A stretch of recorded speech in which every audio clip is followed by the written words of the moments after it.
Bien, nous commençons cette table ronde.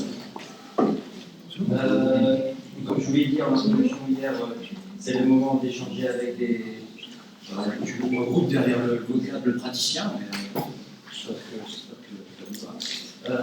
Donc, d'un dialogue entre praticiens et chercheurs, et universitaires, sur un sujet comme celui-là, on pense que c'est important. Donc, on va passer la parole à Julie Buteau, qui est enseignant-chercheur à l'Université de Versailles et qui a l'expérience de PDU en déplacement urbain à Nantes. Bienvenue. Gilles Laurent, vice-président de la FNO, fédération qui regroupe, qui porte la voix des usagers du transport auprès de CNCF. Bienvenue également. Dominique Rioux, ingénieur chargé d'études transport et mobilité à l'IAU de France, qui a déjà manifesté son grand intérêt pour le papier juste avant la pause. Et Noémie Rogeau, qui dirige une entreprise 2R Aventure, qui propose des solutions et propose la promotion de la mobilité douce à la région de Lille, je pense que ça. Donc, bienvenue également. Donc, on a 3 thématiques. Politique publique de transport et de mobilité en ville. Une deuxième, mobilité et innovation. Et une troisième, aménagement du territoire, forme urbaine. On va procéder comme ceci. Je propose à chaque intervenant de présenter ce qu'il fait dans son domaine, en lien avec une de ces 3 thématiques, pendant à peu près 5 minutes chacun. Et puis une fois que cela s'accomplit, on passera aux échanges avec la salle et les questions, les réponses. Donc, on est à combien de minutes de retard? Ça va, je peux manger un peu plus vite. Donc, Non, mais voilà. Jusqu'à 12h45. L'idée, vraiment, prenez le temps qu'il faut. Voilà. De toute façon, on engagera les discussions comme je vous expliquais. Donc, on va pouvoir du coup commencer sur les représentations du parrain. Du coup, on peut commencer par, si vous voulez, Madame Buteau. Donc, Julie Buteau, je suis enseignant-chercheur à l'Université de Versailles, Saint-Quentin-en-Yvelines. Je travaille sur les politiques de transport et l'évaluation des politiques de transport, notamment pour accéder à une mobilité durable en milieu urbain, mais je m'intéresse également au milieu périurbain. Et du coup, j'ai fait des évaluations. Donc, comme vous l'avez précisé, j'ai travaillé sur l'évaluation du plan de déplacement urbain de Nantes pour savoir les effets sur la qualité de vie, sur le bien-être de ce type de plan de déplacement urbain. Et puis, j'ai également travaillé sur les politiques environnementales appliquées au transport. Donc, le péage environnemental appliqué à Milan, comme Frédéric Héron en a touché 2 mots tout à l'heure. Vaste débat de péage. On va passer à M. Laurent. Oui, donc Gilles Laurent, je suis vice-président de la Fédération nationale des associations d'usagers des transports pour la région des Hauts-de-France. Donc nous sommes une fédération nationale française qui regroupe à peu près 150 associations plus locales sur des thèmes très variés, mais qui ont en commun, je dirais, d'une façon générale, des comobilités. Donc dedans, il y a des associations de défense du train, il y a des associations pour les transports collectifs, il y a des associations du vélo, il y a des associations de piétons aussi qui sont participantes de la flotte. Donc on n'est pas du tout limité au spectre du transport collectif, mais aussi à l'ensemble de ce qui est alternatif, on va dire, à la motorisation individuelle ou au camion pour la partie marchandise ou à l'avion aussi. Il y a l'aspect environnemental dedans. Alors, on est une association agréée de consommateurs, donc on a un service juridique qui s'occupe de traiter les cas des litiges entre les voyageurs et les sociétés de transport. Actuellement, on en traite environ 1000 par an, la moitié pour des litiges d'ordre aérien, du genre bagages perdus, etc. Et l'autre moitié pour des litiges plutôt de transporteurs terrestres. Ça a beaucoup baissé ces derniers temps, puisque maintenant, tout un chacun peut saisir les médiateurs de la SNCF ou de la RATP, par exemple, sur Internet, directement, sans passer par une association obligatoire il y a quelques années. Voilà, donc on est défense des usagers, on est chez un groupe de réflexion sur la politique des transports nationale, Vous en avez une d'ailleurs, c'est des fonds que je me demande. Et on organise chaque année des colloques, on fait des études, on fait une revue mensuelle, j'en ai ici que j'ai ramené, que vous pouvez prendre à la fin si vous voulez, sur justement nos positions concernant la politique générale des transports. Voilà. Donc, après, on revient sur les autres sujets. On va d'abord faire un petit tour de tout le monde. Voilà, pour que surtout l'audience sache un peu qui est d'être. Dominique Liu, Institut d'aménagement et d'urbanisme d'Île-de-France. L'IAU est une agence urbanisme qui fait partie de la Fédération nationale d'agence urbanisme. C'est une structure qui a été créée en 1960 pour élaborer le premier schéma directeur de la région parisienne à l'époque, en direction du préfet de Levoyer. Bon, après l'histoire a continué, on a une décentralisation aujourd'hui, donc on est une structure régionale. Ce que j'y fais, moi j'ai travaillé au département de mobilité et transport sur différents sujets, différents niveaux d'intervention, beaucoup de stratégies territoriales, donc sur les problématiques de transport mobilité, dans des plans, pour du planning urbain, à l'étranger beaucoup. Aussi sur à l'échelle du projet urbain, je crois que c'est important de rappeler ça dans nos sujets, dans nos problématiques de lien urbanisme de transport. On voit toujours la grande échelle, l'échelle large, des PDU, des STRIF et autres, comme on a vu ce matin, mais le terme se cache dans les détails, et notamment la multimodalité se cache dans les détails. Et beaucoup de choses sont possibles ou ne le sont pas pour des questions d'aménagement, de warning, d'intégration urbaine, de dessin, de design urbain. Donc ça, c'est quelque chose de très important pour nos sujets de mobilité. Et puis après, moi, je travaille aussi sur on a tous, on est plusieurs au département de transport, je travaille sur 2-3 sujets un peu de manière pointue, sur le vélo, la marche, le roues motorisé, le stationnement, tout ça. Merci, monsieur. Merci. Bonjour, Noémie Rojo, je suis la gérante de 2 heures Aventure. 2 heures Aventure est une entreprise qui distribue des vélos électriques et sur la métropole lilloise. Et j'ai pris l'entreprise il y a 2 ans environ, en me rendant compte qu'il y avait sur la métropole que 1,5% par modèle de vélo. Encore un peu de boulot. Et du coup, je me suis posé la question de savoir comment est-ce qu'on pouvait justement essayer de développer le vélo sur la métropole en identifiant 3 acteurs qui sont bien entendu les usagers, des entreprises qui sont prescriptrices des trajets de travail et les collectivités publiques qui sont à la fois gestionnaires des VSP mais aussi de l'infrastructure. Et donc on essaie de travailler avec ces 3 acteurs pour à la fois sensibiliser au vélo, essayer d'apporter des solutions pour justement faire changer les comportements, en tout cas essayer d'inciter à plus de pratique du vélo. Et on a différents projets. On travaille par exemple avec Keolis, qui est aujourd'hui le délégataire de service public de transport sur la net, sur une application pour mettre les gens en selle, avec un calculateur d'itinéraire vélo sécurisé, avec un peu d'intelligence artificielle pour favoriser la mise en selle. On a un projet à Fourmi avec Transdev sur une mobilité multimodale pour remettre les gens à l'emploi, parce que c'est un bassin d'emploi assez problématique. Qui est notamment potentiellement problématique à cause de la mobilité. Voilà, on a différents sujets comme ça, et dans les entreprises, on travaille avec des actions de sensibilisation, de mise en scène, pour que les collaborateurs se rendent compte que c'est faisable, et que les entreprises prennent vraiment ce sujet à bras-le-cœur, parce que c'est un sujet économique, c'est un sujet aussi de développement durable et de la RSE et d'impact des entreprises. Voilà. Et ça, c'est un point très important dans tous nos discours, parce que le management de la demande, comment on peut modifier, on propose d'autres comportements aux usagers, c'est essentiel aussi. C'est le point le plus essentiel. Je propose d'aborder peut-être la première thématique. On va voir comme ça. Donc celle des politiques publiques. Peut-être pour lancer le débat, est-ce que vous pensez que si on se dirige, si on se donne comme objectif une mobilité durable, est-ce que on s'en rapproche? À quel rythme? Est-ce que la stratégie des petits pas, qui moi me semble petit progrès, petit changement, qui s'additionne est la bonne, ou est-ce qu'il faut être plus radical?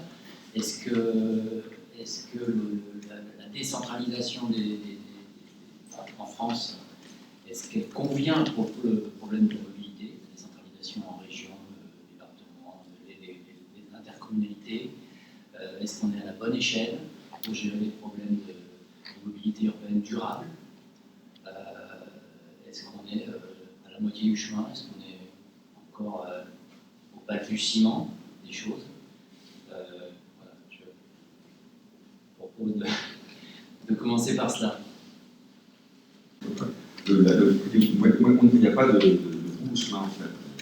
Je crois que ce sont des processus, on peut se trouver à la mauvaise, insatisfait du système que l'on a, mais les choses sont en progrès permanent, en transformation permanente. Il y a une question historique qui est assez intéressante là-dessus. Est-ce qu'on a une idée, par exemple, des progrès réalisés depuis le protocole de Kyoto, c'est 95, 96? Alors, il y a des grandes masses. C'est quand même. Il y a des grandes masses effectivement sur les structures des villes, des stocks en fait.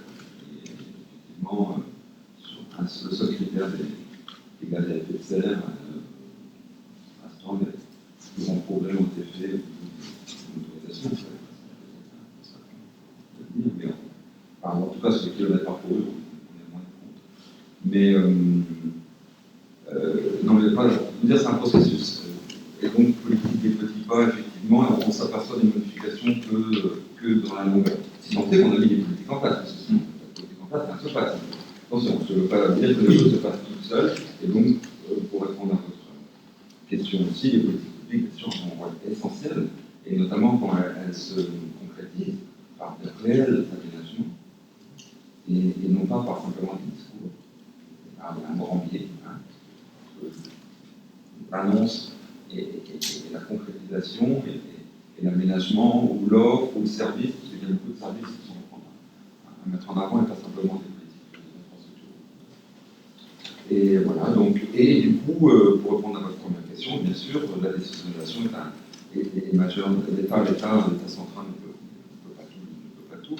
Alors bien sûr, si on prend 36 000 communes, la commune non plus, donc il y a un niveau intermédiaire dans l'émergence et l'intercommunalité, Moi, j'aurais tendance à prendre comme exemple les différentes lois qu'il y a eu sur le tabac. Vous allez me dire quel rapport.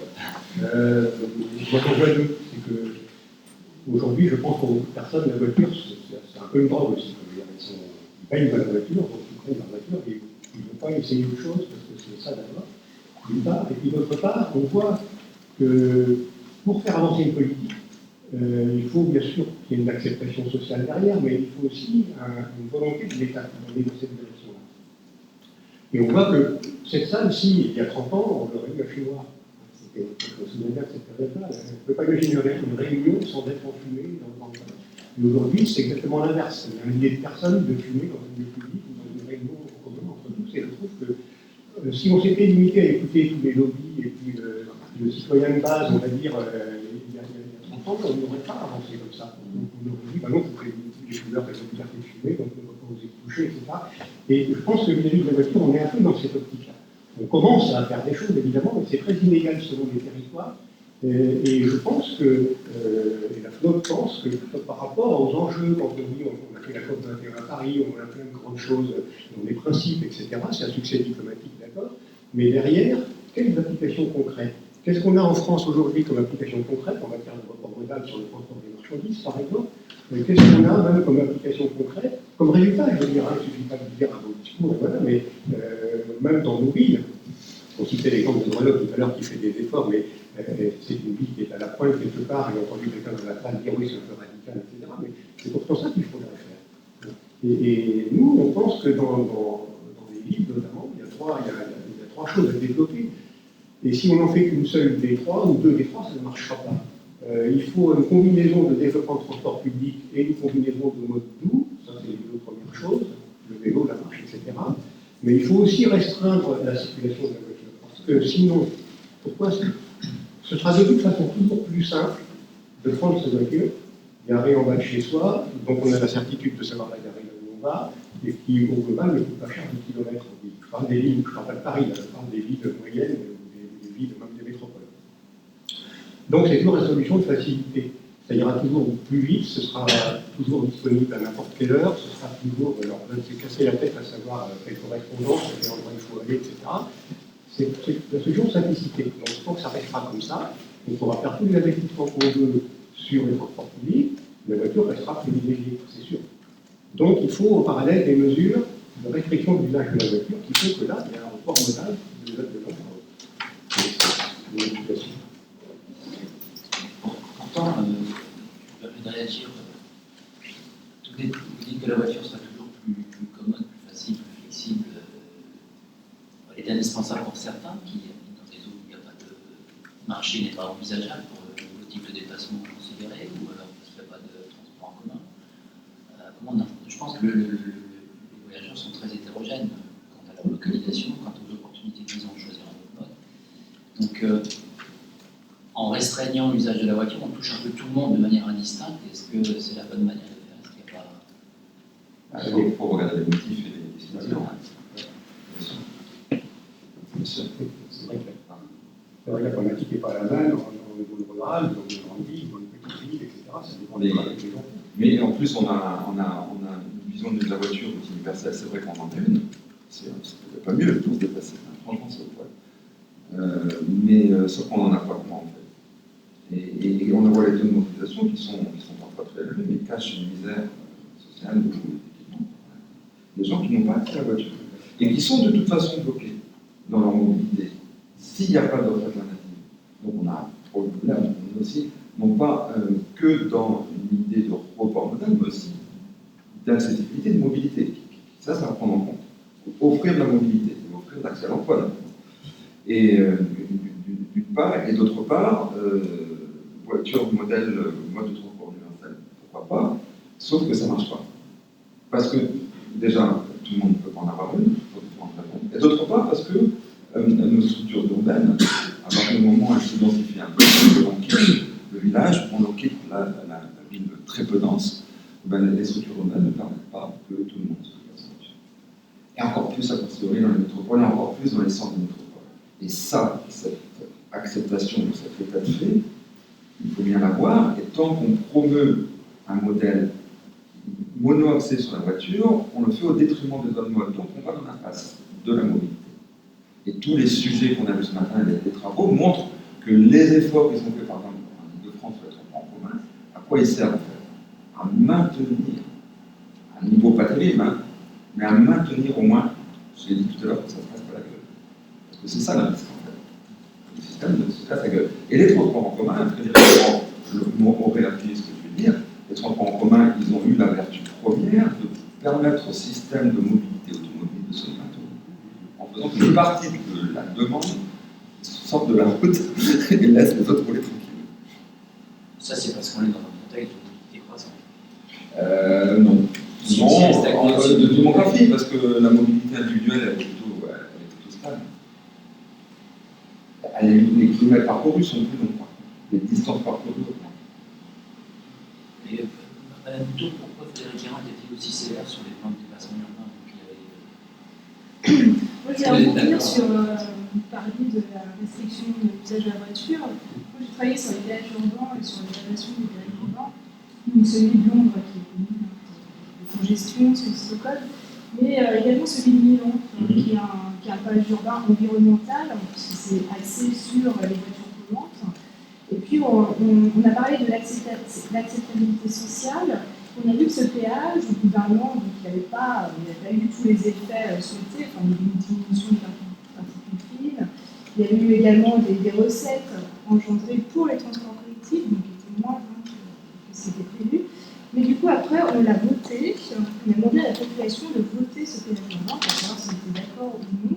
Et en fait, il a été voté à 80%, comme 79 et quelques, pour étendre la zone et pour étendre sur tous les véhicules. En fait, tous les Milanais en fait, doivent payer une taxe pour rentrer. Et les effets sur la pollution de l'air, aujourd'hui on voit qu'il y a une amélioration de l'air, et on voit que les transports collectifs se sont améliorés, dû aux recettes, alors même si elles ne sont pas aussi grandes que ce qu'on avait prévu, il y a une source de financement qui est souvent recherchée dans les collectivités locales. Et donc c'est un outil donc, restrictif sur l'usage de la voiture, mais qui fonctionne, même s'il y a ce problème d'acceptabilité sociale derrière, une taxe. Mais c'est un outil qui est accepté. C'est une forme de fiscalité écologique en même temps qu'une forme de régulation de l'accès au bien. Je me permets juste de rebondir tout à l'heure sur la partie service, etc. Aujourd'hui, en France en tout cas, très peu sont conscients du coût des transports. Que ce soit sur la voiture, on n'est absolument pas conscient du coût des infrastructures, que ce soit sur les transports en commun, on sait absolument pas combien ça coûte. Et on est un peu outré quand on voit le train très cher, l'avion, etc. Et est-ce que tout simplement remettre au juste prix les coûts des infrastructures de voitures, des choses comme ça, je ne suis pas chercheuse, hein, donc encore une fois, c'est plus subjectif qu'autre chose, mais ça ne permettrait pas de favoriser des modes doux qui sont des modes actifs, qui ont un bilan global qui est très intéressant quand on parle de santé publique, quand on parle d'investissement d'infrastructures, quand on va parler et même d'industrie, parce que l'industrie du vélo, ça reprend un peu son statut, etc. Il y a cette question de, voilà, est-ce que tout simplement remettre le tout et refaire, alors c'est pas possible de faire payer à chacun, et ça nous fait beaucoup d'assister justement des politiques de covoiturage, de voitures sur des zones où un transport en commun n'a pas de sens. Aller mettre une ligne de TER qui est prise par 3 personnes matin et soir, d'un point de vue économique, je ne suis pas sûre que ce soit très pertinent. Mais par contre, essayer de proposer, et c'est en ce moment Flo qui travaille sur le sujet, une mobility as a service, qui est l'idée que tout le monde puisse relier tous les points avec différents types de transport. Il y a du vélo et l'hiver, parce qu'on utilise des pneus cloutés pour pouvoir rouler sur la neige. Il y a du transport en commun, il y a des voitures en location si les gens veulent partir le week-end dans leur chalet, etc. Mais le reste de la semaine, les gens ne sont pas forcément obligés d'utiliser une voiture. Alors, encore une fois, je ne suis pas chercheuse, mais j'imagine que ça convient très bien dans des centres urbains denses, que c'est moins le cas dans des centres urbains. Mais parce que d'un point de vue politique publique, on ne peut pas imaginer avoir des expérimentations qui sont peut-être plus faciles, qui sont au niveau local, qui correspondent, parce qu'on a des aspects culturels, on a des aspects géographiques, on a des aspects, etc., qui sont très différents d'un endroit à l'autre. Voilà, avoir la possibilité de mettre en place des expérimentations possibles. Il y a quelque chose sur lequel je me parle en ce moment, qui est un schéma de plus ou moins de subvention pour favoriser le vélo. C'est un schéma anglais qui s'appelle Bike to Work, qui permet aux collaborateurs d'acheter un vélo par entreprise, et du coup, le collaborateur récupère un TVA, 20% à peu près, sur le vélo, et récupère une partie des charges sociales, parce que les Anglais se sont rendus compte que les gens qui venaient en vélo tous les jours étaient moins malades, et donc coûtaient moins cher à la santé de publique. Et donc récupère un certain nombre de coûtait moins cher. Coûtait moins cher, c'est péché direct, ça marche assez bien. Et donc l'employeur obtient une réduction de charges sociales sur ses dépenses de santé publique pour le collaborateur impliqué, et redistribue ça, et donc en fait le collaborateur récupère un vélo à 50% de valeur, qui est financé par l'entreprise, et donc réduit son salaire un peu tous les mois. Ce système-là, moi je posais la question avec ça, je peux aller bêtement voir avec ça, on peut faire des choses comme ça. Il faut aller au national, il faut faire ceci, il faut faire cela, etc. Et là je me suis dit, ah ouais, en fait on ne va jamais y arriver, et est-ce que localement on ne pourrait pas avoir des facilitations juridiques, sociales, etc., qui font que notre système, très intéressant en termes de santé publique, etc., nous permettent de tester des choses. Encore une fois, je ne suis pas chercheuse, je pense qu'on peut faire des enquêtes scientifiques avec des indicateurs à mettre en place, etc. Mais il y a des choses qui sont testées dans d'autres endroits, qui fonctionnent, qui ne font pas grand-chose avec la collectivité, et qui peuvent avoir des impacts positifs, et qui peuvent avoir des impacts positifs globaux. Aujourd'hui, en France, c'est une mission impossible de faire ça. Avec toute la volonté qu'on peut avoir, etc., c'est pas possible. Est-ce que ces politiques publiques, elles peuvent peut-être pas essayer de favoriser ça plutôt que de favoriser des grands investissements ou des choses qui sont peut-être plus colossales, qui ont probablement plus d'impact, mais aujourd'hui c'est difficile, je pense, à essayer de faire.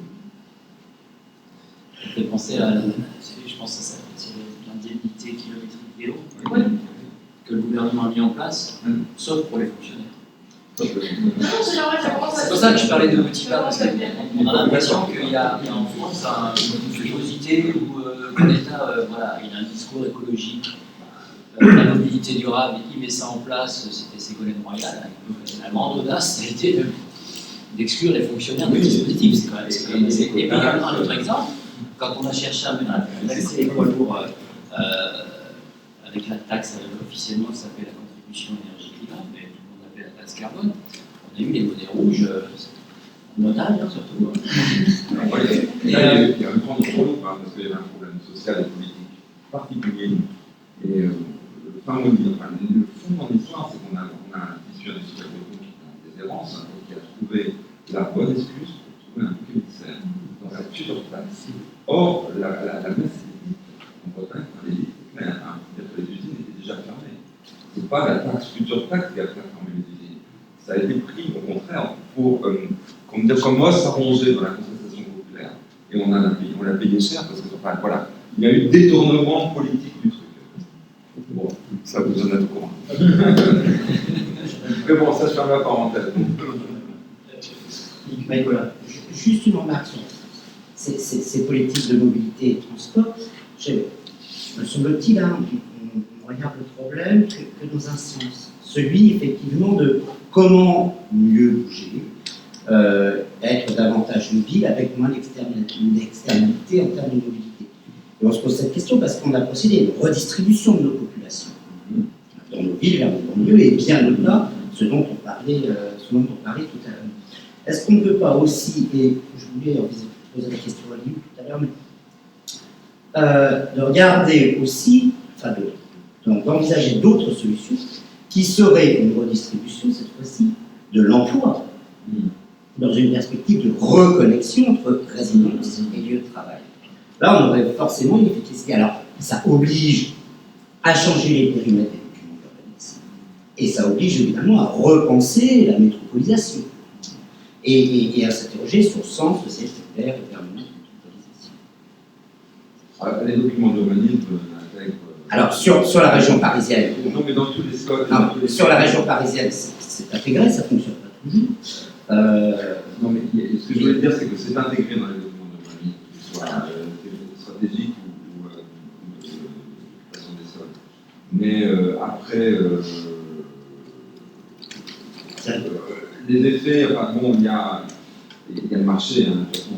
Le problème de l'emploi, c'est qu'on voit que, non, mais si, c'est une réalité. On a beau décréter des zones d'activité dans tel ou tel périmètre, si cette activité ne vient pas. C'est pour ça que ça marche. Et oui, d'accord. Et aujourd'hui, par exemple, le bureau en Ile-de-France, sorti de Paris et de la frange de Paris, il n'y a pas. Oui, mais. Et là. Il y a eu des politiques volontaristes d'État qui produisent une redistribution d'activité. Oui, mais en même temps. On pense à la contrainte sur la mobilité, qui produit plus ou moins ses effets. Avec, là, par contre, et je vous pose à nouveau la question, est-ce qu'on interroge l'impact social de ces mesures entre le in et le out, entre ce qui est dedans et ce qui est en dehors? Des nouvelles lignes de rupture, des nouvelles fractures, dont les conséquences peuvent poser question. Donc, est-ce qu'on ne peut pas aussi à nouveau, mais sans doute faut-il changer les choses, penser à la contrainte sur la localisation? Ça, oui, on ne s'autorise pas, parce qu'en fait, elle est relativement peu efficace. On a imaginé notamment des contraintes, ou en tout cas, qui auraient pu revêtir un caractère de contrainte. Pour financer le GPE dont on parlait ce matin, il a été évoqué comme une bonne martingale de taxer les entreprises qui viendraient se localiser à côté des futures stations. Bon, très rapidement, on a démontré l'efficacité totale du truc, parce que ça ne marche pas. Ça ne marche pas, les entreprises vont venir. C'est clair. Donc on n'arrive pas. Alors effectivement, il y a la question aussi qui est le corollaire de la mobilité de l'emploi, c'est la mobilité des résidents. On est dans des systèmes aussi où l'accession forcenée à la propriété bloque les gens là où ils sont, avec des marchés immobiliers qui sont tendus, avec des marchés locatifs qui. Voilà. Avec des particularités s'étendent. Et là, on va revenir des choses. Pourquoi pas déménager plus souvent pour aussi s'adapter en fonction des changements d'emploi. C'est facile pour les uns, c'est plus difficile pour les autres. Mais au final, malgré tout, on s'aperçoit, en tout cas pour ce qui est de l'Île-de-France, que tout le monde ne va pas. Les gens sont à peu près raisonnables. leur échelle et en grande partie, ils habitent relativement pas trop loin de là où ils vivent, enfin, voilà, où leur vie est faite. Ce qui fait qu'on a des déplacements majoritairement courts, on a des bassins d'emploi qui ne sont pas si larges que ça en majorité. Il y a des gens qui font des choses extraordinaires, il y a des gens qui habitent Valenciennes, qui vont travailler à Évry. Je suppose qu'il faut regarder. Donc, on a le va contraire. trouver. On a le contraire aussi. On a le contraire. Mais au final, globalement, les choses sont plutôt dans leur grande masse. Et c'est là où c'est un peu déconnant, c'est qu'à cette échelle-là, l'échelle des bassins de déplacement, des territoires, on ait cette prédominance encore trop forte de la voiture. Je pense que du point de vue de nos affaires de mobilité, de gaz à effet de serre, il y a quand même toute une action au niveau du local qui reste encore à mener. L'échelle large, on a avancé, monsieur. Je pense qu'on a encore beaucoup à faire et ça rentre dans la mobilité à 210. C'est bien à cette échelle-là qu'on peut, sur un territoire, avec des interlocuteurs, montrer des choses. D'autre part, il ne faut pas se limiter, parce qu'on entend beaucoup parler domicile-travail, travail-domicile, mais c'est pas ça la majorité des déplacements. En fait, hein. Les études archéologiques, par exemple. En kilomètres, c'est supérieur. Les déplacements contraints sont supérieurs en kilomètres. En nombre, ils sont. Oui, voilà. En nombre, par contre, c'est de l'ordre d'un tiers. Dans les enquêtes que Keolis fait sur les différents pays, les différents bassins de population, on voit bien, en ajoutant même le travail et les études, en fait, c'est pris ensemble, on arrive à un tiers de déplacements à la bouche comme ça. Il y en a 2 tiers qui sont pour des achats, des loisirs, et autre chose. Enfin, ça ne va pas lier à des Contrats.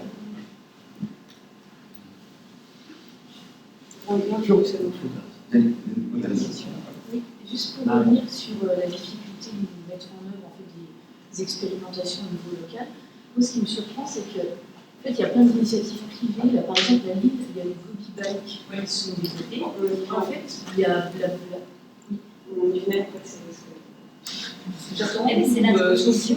Vas-y, la transition. Et ben voilà. Ou même Blablacar, maintenant, qui est reconnu et utilisé par l'utilisateur. En fait, Gobi Bike, ça va croire que finalement les vélos ne suffisent pas. Et finalement, les Gobi Bike vont répondre à une autre demande de mobilité. En fait, ça me surprend à croire que le public, finalement, les infrastructures publiques, les organisations publiques, les assos même, n'arrivent pas à répondre à certaines demandes de mobilité et que finalement, le privé, des fois, arrive finalement mieux à se substituer. Est-ce que c'est une concurrence ou est-ce qu'il y a des concurrents? Donc là, on est passé au second Est-ce que sujet. ça se complète en fait? Je me permets juste du coup de faire un peu la transition, pour suivre ce que dit un peu mon collègue Marie. Là, en fait, ce que vous soulevez en plus, M. Ariou, c'est on a l'impression, nous, même en tant que chercheurs, quand on travaille sur cette thématique, on a un peu 2 solutions qui s'opposent, mais qui devraient être un peu en parallèle. On peut jouer sur l'aménagement. Il y a la question des flux, très clairement, on pourra inventer des flux. Mais il y a aussi toute cette question où, pendant des années, on a dit non, c'est l'innovation qui gagnera. Il n'y a pas de souci, ne vous embêtez pas, les émissions des effets de serre, ça va se résoudre parce que technologiquement, ce sera toujours bon pour les. Donc, la question est là aussi, c'est à la fois sur la place de l'innovation là-dedans, la place des initiatives privées. Typiquement, si ce n'est pas l'État qui est là, si on n'est pas au niveau macro, si on ne peut pas gérer sur l'urbanisme, si on ne peut pas gérer sur les grosses politiques publiques, quelle est la part pour chacun, soit des initiatives privées, soit la question un petit peu d'innovation. Pour rebondir sur les Gobi Bikes, ce qu'on observe aujourd'hui, que ce soit Gobi ou Wofo, c'est des entreprises qui ont des moyens colossaux, qui vont lever des sommes absolument colossales et qui sont des moyens privés, pour les fonds d'investissement, etc. Ces moyens sur les entreprises publiques et sur les entreprises privées et sur les startups ont des capacités de mettre en œuvre très rapidement et de façon très pratique sans avoir toutes les contraintes du public, qui vont être l'aménagement des salles, etc. Et donc, on voit arriver à des échelles de temps beaucoup plus rapides des initiatives privées sur ces choses-là. Je suis, encore une fois, pas capable de vous répondre en vous disant que ça va être la solution, que ce ne sera pas la solution, etc. Moi, à mon sens, ça a un avantage qui est que c'est disruptif et que ça permet à la fois aux politiques publiques mais aussi aux aménageurs de se poser des questions. Comme avec Uber, comme avec des choses comme ça. Je ne peux pas vous dire si ça sera pérenne dans le temps, mais ça permet à tous de se poser la question. Ça apporte une réponse qui est certes aujourd'hui qui n'avait pas été apportée par les VLS. À avoir en tête quand même que c'était les premiers VLS qui étaient déjà comme ça. En Allemagne, dans les années 80, c'était déjà des systèmes comme ça, on recevait un SMS et il y avait des vélos partout en ville et on pouvait débloquer un vélo comme ça avec un opérateur. Ouais, j'ai des autres choses. Mais Quelle époque ça? j'avais 80, je pense, Ah, 90. c'est En Allemagne, ça a été développé notamment dans des pays où on est plus respectueux du bien public. Mais, parce que le Covid aujourd'hui, c'est. Enfin, moi j'aime Lille, honnêtement, c'est un vrai problème. Des vélos super fonctionnels, ils sont introuvables sur la carte de localisation et ils sont laissés à des endroits impensables. C'est ça le problème. Un service doit être enfin bon, c'est pas le tout de poser avoir levé des fonds et poser en sac des vélos dans la partie, qui vont être là autant d'obstacles pour les personnes non-voyantes, et qui vont en plus être déposés aux endroits où la mobilité, où l'offre est déjà importante, dans les centres-villes. En fait, une surplus de mobilité pour les nantis en mobilité, comme ça a été Autolib, comme ça a été des tas de services qui viennent se rajouter là où déjà on bouge plutôt pas mal. Jamais on verra de vélos comme ça, comme on ne voit pas du beurre traîner dans les banlieues parisiennes. Sauf dans certains endroits. Si, honnêtement, moi je. Par contre, la carte du beurre, elle est très claire là-dessus. On voit qu'il y a en Seine-Saint-Denis une sorte de truc. C'est énorme. Donc, bon, voilà. Non, mais enfin, les initiatives privées ne sont pas du tout démocratiques Voilà. et vont avoir tendance à réduire encore plus. Il y a une question de politique publique et d'équité. Voilà, c'est ça. Je ferais quand même un avantage au bike. Je ne vais pas l'utiliser parce que je n'ai pas de temps et je ne sais pas l'utiliser. Mais je pense, parce qu'on a aussi un débat, nous, avec la métropole lilloise, de dire l'implantation des stations de ville, pourquoi il y en a là et voilà, etc. Donc, chez moi, il y en a là, c'est la moitié de la commune qui en a, et la moitié où il n'y en a pas. Et donc, si on veut faire un trajet interne à la commune, on ne pourra pas parce qu'on ne peut pas le déposer. Et je me disais que le bike ou le système équivalent, c'est pas le seul, hein. Je suis comme la plus gratuite, peut apporter une réponse à ça parce que finalement on pose beaucoup de vélos. Oui, mais sauf que vous n'avez pas d'envie de pouvoir en récupérer. Oui, je suis d'accord, si quelqu'un d'autre le reprend après, on reste là. Je sais pas. Mais ça peut, ce que je veux dire derrière ça, c'est que ça peut créer une carte de la réalité de la demande d'avoir des vélos libre service à tel ou tel endroit. Elle se crée toute seule la carte en fonction des gens qui. C'est leur logique. Est-ce qu'on connaît la part modale des vélos en libre service?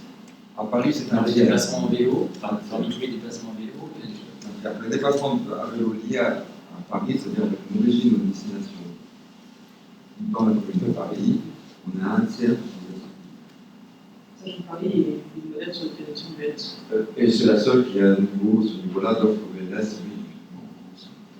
En combien d'années on est arrivé à ce résultat? Assez rapidement, parce que l'offre VNS a été tout de suite très importante et très structurée, avec une couverture du territoire communal parisien, de stations et un véritable service, un opérateur, du coup, qui a sans cesse fait fonctionner un grand frais. Hein. Un grand frais.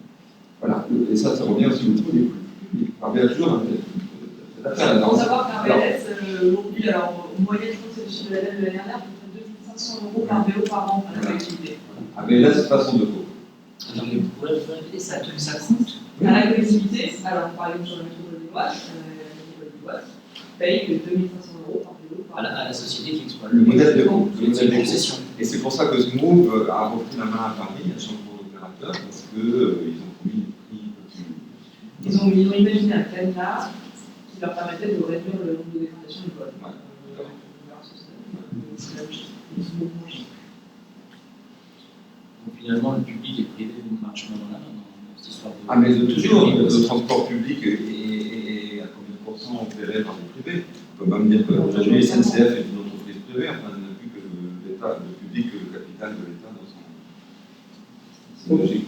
Il faut distinguer là-dedans le privé-privé comme Goldivine qui décide Voilà. de s'installer, et il n'y a pas de subvention, à ma connaissance, sur Goldivine, donc il est Sans autorisé. on va dire, d'un système comme soit le VLS, ou soit les TER, ou soit un transport public de ville, qui lui est opéré par des entreprises privées, d'accord, peut-être, mais qui est réduit d'une délégation de service public. Parce qu'en fait, c'est l'exploitation est privée, on va dire, mais la stratégie de la conception générale est publique. On appelle l'organisation des transports. Et on a une loi en France qui date dans la réglementation, hein, c'est la LOTI qui met en place cette concept d'organisation des transports.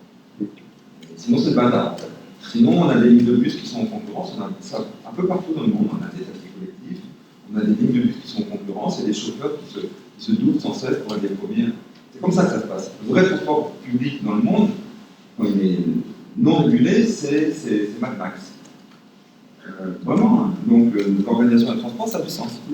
Donc, en même temps, ce système de concurrence pour avoir le marché, concurrence pour le marché, donc les appels tous les 5 ans, tous les X années pour pouvoir avoir la concession. Je crois qu'il y a des chiffres, je ne les ai plus en tête, mais la concurrence entre acteurs privés qui répondent à ces appels n'est pas très grande parce qu'il n'y a pas énormément de. Voilà, en moyenne, c'est 1 ou 2 acteurs qui répondent. Donc, ça pose question aussi sur. Donc, c'est pas le bazar, mais en même temps, peut-être qu'on a mis un peu trop d'espérance sur la concurrence entre opérateurs. Les contrats à résultat, les DSP sont assez efficaces hein, du point de vue des maîtrises des DSP. Aujourd'hui, on ne fait pas n'importe quoi, hein, notamment. Oui, il y a 3 Français, on va dire. Il y a un qui est Grève, Transnet et Théoris, et puis il y a quelques extérieurs aussi. Il y a le carte postale suisse qui fait quelques lignes en France, etc. Donc il y a quand même, je pense, parmi les. C'est pas seulement une question de prix, mais il y avait aussi derrière une question de c'est quoi le réseau optimal, est-ce qu'on propose comme amélioration, c'est une discussion entre la collectivité locale et les différents concessionnaires possibles, et le choix final, vu qu'à la fin du prix, et de qu'est-ce qu'on propose comme réseau construit. C'est pas chèque en blanc qui donnait aux délégataires. Voilà. Oui, moi, je voulais revenir sur Gobi Bike, juste pour donner 2 éléments. Il y a déjà, enfin, là c'est très, comment dire, naïf, mais moi j'ai vu beaucoup de gens à Lille qui faisaient du Gobi Bike et qui clairement n'avaient jamais fait de vélo ou en avaient fait juste quand ils avaient appris à en faire.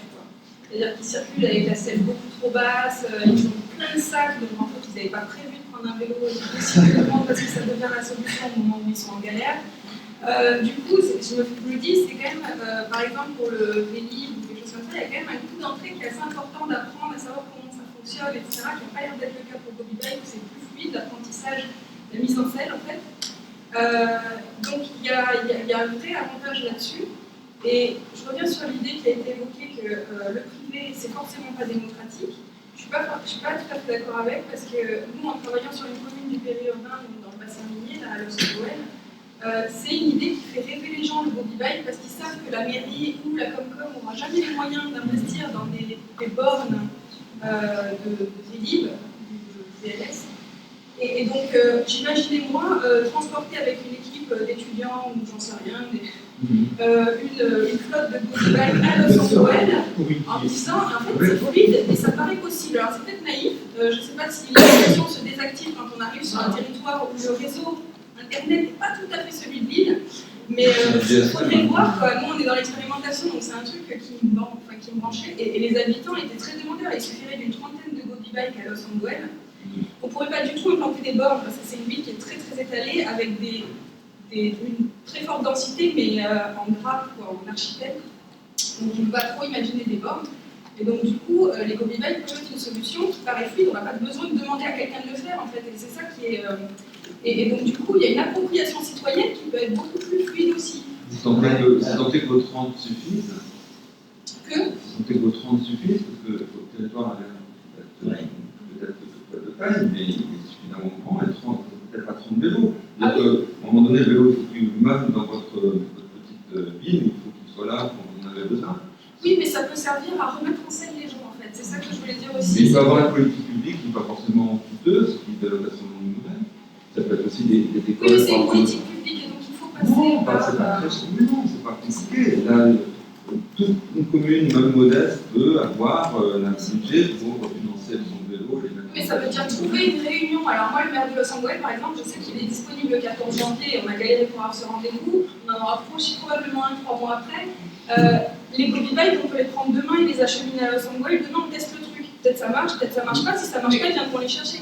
Et donc, du coup, il y a cette fluidité-là qui mais ce sera pas durable longtemps, ils vont pas tenir. Et complémentaire par rapport à une réflexion, effectivement, avec le public, qui peut être beaucoup plus infrastructurel. À Los Angeles, il y a des gros problèmes de pistes cyclables, etc. Donc, de toute façon, c'est pas la solution, mais ça paraît être un truc à expérimenter qui est intéressant et fluide. Et le privé permet ça, ce que le public ne permet pas forcément avec les moyens d'une petite commune comme ça. Donc Alors, juste juste un tout petit mot sur l'Anse-en-Goël, qui est une commune très intéressante, parce que c'est une commune qui a toujours expérimenté plein de choses. Mais c'est quand même pas tout à fait n'importe quelle commune dans la région. On n'est pas dans du périurbain, on est quand même dans l'agglo de Nancy-les-Vents. Ah, si. Donc on est quand même dans une agglo de 300 000 habitants. Et donc, et alors, deuxième paramètre, c'est que c'est pas n'importe quel maire non plus. Oui. Voilà. Donc c'est un leader écologiste, notable, voilà, donc c'est quelqu'un qui expérimente beaucoup, mais c'est pas une commune parmi les autres. Oui, bien sûr, oui, oui. Et c'est bien. Mais en termes de mobilité, par contre, c'est une commune qui est très emblématique des soucis du pays. Madame, je voulais réagir. Juste pour rebondir, je pense qu'en effet, c'est une réflexion sur les pays locaux et l'idée de ces initiatives privées, c'est aussi d'aller tester. Et donc, c'est d'aller potentiellement, en tout cas, je comprends comme ça en termes de philosophie, c'est que ça se retrouve un peu partout. J'en ai testé un, je me suis retrouvé à la Rampe-en-Arrêt, j'ai voulu le reprendre, il n'était pas affiché sur la carte, j'ai pu déloquer, etc. Mais la carte était verrouillée, etc. Ça veut dire que potentiellement à l'os, sauf si ça a changé depuis, vous n'allez pas les trouver sur la carte. Voilà, c'est le premier. Et le deuxième point, c'est que, mine de rien, il faut avoir une logique de. Alors, le service public, je ne sais pas comment on l'appelle, mais qui va les entretenir vos vélos? Enfin, comment cette flotte elle va être régulée, même si on a 30, même si on a plus, ou peu importe. Aujourd'hui, la grosse problématique, c'est que justement, ces initiatives privées, elles se mettent dans l'espace public et elles profitent de tout. Et donc, on se retrouve avec un peu une aberration d'un point de vue écologique, parce qu'on se retrouve avec des vélos jetables, qui est une absurdité, parce que les vélos, c'est le stéréotype de l'économie circulaire, etc. Et donc, il y a quand même quelques petites problématiques. Maintenant, je suis entièrement d'accord avec vous, de toute façon, il faut essayer d'utiliser ce modèle disruptif pour aller pousser le plus possible. Quand on se promène dans certaines rues à Amsterdam, quand vous parlez que les vélos sont laissés n'importe où, je pense que Amsterdam, c'est bien pire, il y a des vélos partout, il y a même des plaques qui interdisent d'attacher son vélo aussi. Donc peut-être que aussi on n'est pas habitué à avoir des vélos partout. Non, mais là, en l'occurrence, c'est des vélos qui sont peut-être certains abandonnés, mais d'autres qui sont utilisés par leurs propriétaires. Donc, alors, le problème des vélos comme ça qui n'ont pas de propriétaire aussi, qui peuvent très rapidement être autour des pales. C'est ça qu'on a. De cimetière chinois. De tas, et là c'est un peu comme autour des Vélib au fond du canal Saint-Martin. Mais les Vélib, il y a le côté ça appartient à tout le monde, alors que les Gobi-Bikes, ça appartient à personne. Et je pense qu'il y a peut-être une représentation. Non, mais il faut voir effectivement comment ça peut être perçu comme ça. Alors, on a beaucoup parlé des vélos comme mode alternatif, en tout cas pour certaines mobilités. Cette thématique sur l'innovation, quand même, il faudrait peut-être évoquer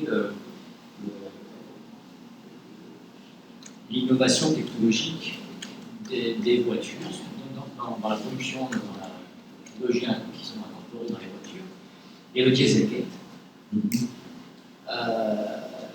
Je vais raconter une petite anecdote. Un jour, j'ai organisé un atelier à Lille où il y avait le directeur du développement durable de SNCF participait à mon atelier. Il a commencé la parole, il a dit j'en ai assez des gens qui se lèvent le matin, qui se rasent en se disant qu'ils sont écolos parce qu'ils prennent le train. Tout le monde s'est regardé.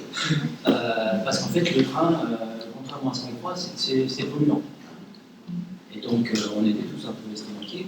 Il y a peu de gaz à effet de serre, mais bon, il me sortait toujours l'idée des locomotives diesel avec 2 personnes dans la rame, et puis après, il a repris la parole quand on a rassemblé tous les ateliers. Il a dit de toute façon, la voiture, bientôt, sera tellement peu consommatrice de carburant qu'elle va rattraper, le niveau d'émission des voitures va diminuer et va arriver, grosso modo, le train va se faire rattraper au niveau pollution par la voiture. Ça, c'était avant le Dieselgate. Voilà. Maintenant, on sait qu'il y a des limites à l'innovation des constructeurs automobiles. Et du coup, je trouve que depuis ce Dieselgate, il y a moins d'illusions, à la fois chez les décideurs publics, chez les acteurs, chez les voyageurs, sur ce qu'on peut, c'est pas la panacée l'innovation. Donc du coup, on est peut-être encore plus désespéré qu'avant, parce que finalement, je ne parle pas d'innovation qui consiste à mettre des vélos en libre-service, hein, c'est pas ça, mais c'est une autre partie de l'innovation. Que faire après le Dieselgate quand on est sur un acteur Les Grenelles environnement, quand ils mettent en avant le diesel, on a passé justement, évacuer le problème dont on parlait tout à l'heure, que la voiture, malgré ce qu'il semble être, n'est pas un outil universel. Et ça, c'est fondamental. Ça, le modèle de voiture ne fonctionne pas. Et si on veut laisser sa chance aux autres modes, aux autres manières de se déplacer que la voiture individuelle, on est obligé de restreindre la place occupée par la voiture, sinon on n'arrivera pas à se déplacer pour les autres. Donc, ça, ce postulat, c'est une manière de voir un complément mutuel, effectivement, dans l'idée d'une voiture qui est moins polluante et qui a rattrapé en vertu des transports collectifs. La voiture ne remplacera jamais les transports collectifs sur le transport de masse. La voiture ne remplacera jamais l'efficacité dans la mobilité du vélo pour les transports de courte distance, etc. Et pour tous les gens qui n'ont pas accès à la voiture. Maintenant, effectivement, la voiture est source de progrès technologique. Aujourd'hui, plus que jamais, peut-être qu'on est en train, au bout d'un siècle, une voiture qui n'a pratiquement pas bougé en matière technologique, on va peut-être passer à un nouveau stade, qui est celui d'une voiture autonome, une voiture dépossédée, en fait. Un objet de transport qui sera d'une nouvelle manière. Là, la question du service va poser beaucoup. Ça ne règle absolument pas les questions de nuisance, d'accident, de pollution, de comportement. Là, on fait l'impasse pour l'instant. Mais c'est vrai que là, en tant que... Eh bien non, pas d'accident forcément. D'accident de voiture à voiture, mais je ne suis pas sûr que d'accident de voiture avec les autres. Je sais pas. Moi, je ne vois pas trop. Il y a eu un accident justement sur une expérimentation de la voiture autonome qui a renversé un piéton. Voilà. Mesure de s'arrêter à temps. Et la voiture autonome a plein d'autres problèmes. Mais on est quand même, l'évolution technologique dans la voiture, il y a une industrie tellement puissante, il y a tellement d'enjeux énergétiques, qui vont faire qu'on va avoir un environnement.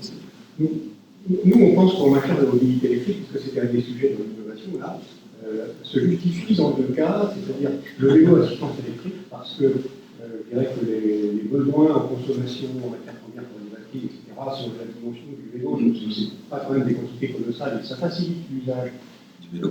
C'est pas comme un scooter électrique, c'est un vélo à assistance électrique, donc on pédale quand même, etc. Donc il y a les bénéfices pour la santé restent, mais sans les inconvénients, notamment dans des villes un peu connues, où il y a du vent. Bon, c'est vrai que ça rend le vélo plus plaisir qu'un vélo traditionnel, si on veut, et on peut avoir une rayon d'action un peu plus grand. Donc le VAE d'une part, l'autopartage d'autre part, parce qu'on arrive, c'est un peu l'idée des autolibres à Paris, mais on arrive à dire on a une flotte de voitures, elle sert à plusieurs fois de la journée, etc. Donc c'est pas du tout pareil qu'un véhicule privé qui va occuper de la place, ça ne va rien faire la plupart du temps. Par contre, on ne pense pas du tout que ce soit réellement une issue, d'une part pour les bus électriques, en tout cas on est actuel de des recherches, ou alors on appelle les choses par leur nom, on fait sur les bus, voilà, ça marche, c'est plus efficace, mais le bus électrique à une batterie, etc., aujourd'hui, est à un coût considérable par rapport à un bus au gaz, par exemple. La Lille, les bus sont tous au gaz. C'est là où il y a intérêt pour nous de passer au bus électrique. Ça, c'était la grande marotte de Ségolène Royal, la mobilité toute électrique. Mais le risque à court terme, c'est que les autorités organisatrices dans les villes dépensent l'argent fou dans l'achat de bus électriques, et que pendant ce temps-là, elles n'améliorent pas le réseau en termes de fonctionnement, parce qu'elles n'ont pas les moyens de tout faire. Le pompon, c'est la voiture électrique.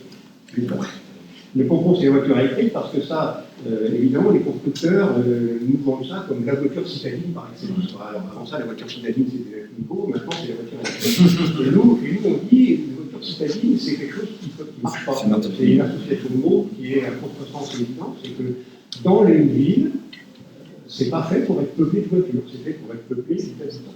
Voilà. Donc, la voiture citadine, qu'elle soit électrique ou pas, effectivement, ça ne résout rien du tout sur les encombrements, ça ne résout rien du tout sur l'accidentologie, etc. Ça déplace la pollution, parce qu'en fin de compte, l'électrique, donc localement, c'est vrai qu'il y a pas de pollution, mais les produits d'ailleurs en pollution, il faut fabriquer des batteries, etc. Tout ça. Ce qui est assez regrettable, c'est que dans les élus aujourd'hui, on a effectivement un certain vent de choses comme ça qui est de dire, oh, de toute façon, il n'y a plus de problème, comment s'embêter, puisque de toute façon, dans 10 ans, les voitures sont électriques. Donc tout ira bien. Maintenant, tout n'ira pas bien, parce qu'on se retrouvera avec les mêmes problèmes qu'aujourd'hui, sauf la pollution locale, d'accord, mais tout le reste, encombrement, les rues saturées, les voitures garées sur les trottoirs, tout ça, ça restera tout pareil. Donc ça ne résout pas tout. Donc non, la voiture citadine, non. Sachant qu'il y a un petit billet d'entrée pour la voiture électrique qui est colossal pour l'individu, parce que ça va coûter cher, pour les voitures technologique. Et la collectivité par Et la collectivité par l'infrastructure en électricité que cela requiert.